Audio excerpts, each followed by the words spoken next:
Hello and welcome to Motorboats Monthly's practical section, brought to you by Garmin. Today we're going to be looking at cleaning and maintaining your boat's canvas covers.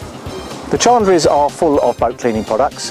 When it comes to cleaning canvas covers, you really want to be using some specialist products that are designed for the job.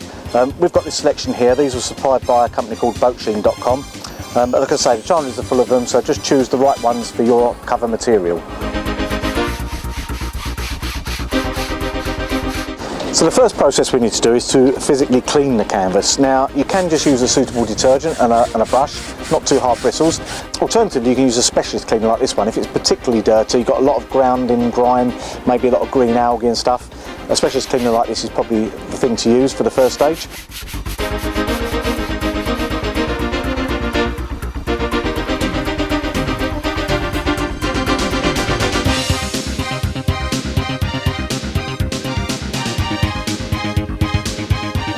Arguably, one of the weakest points of canvas covers tends to be the transparent vinyl windows.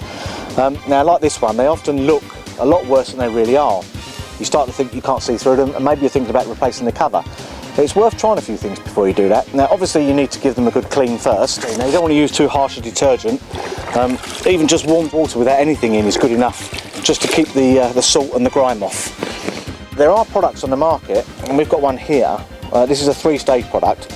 And what they do is they remove a lot of the minor scratches and some of the very microscopic sort of glazings and the stuff that make the window look like it's losing its transparency. And by the time you've done all 3 of these stages, you can often be surprised at how good the window looks. So much so that you might think the cover that needs replacing can actually be resurrected simply by doing this.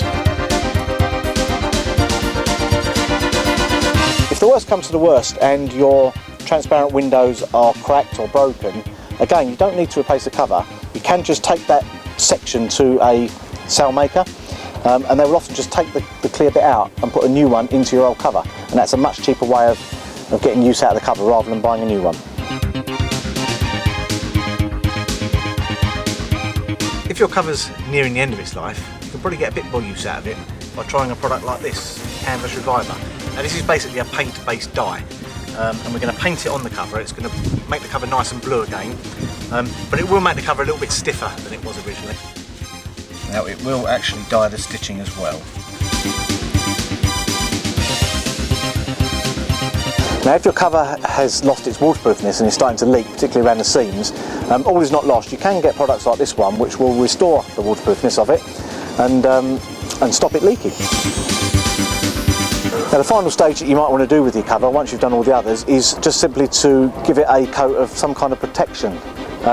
This one here is designed simply to sit on top of the material and to stop the material absorbing any stains, any sort of seagull guano or anything like that, or oil. It just makes it all easier to wash off.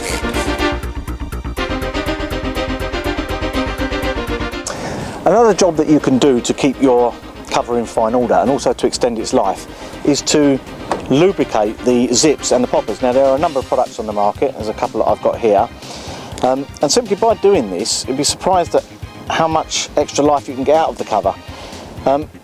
Poppers and studs that get stuck, that require a lot of tugging to get off, are a major cause of damage. You tug them too hard, it tears the material, before you know it you need to buy a new cover.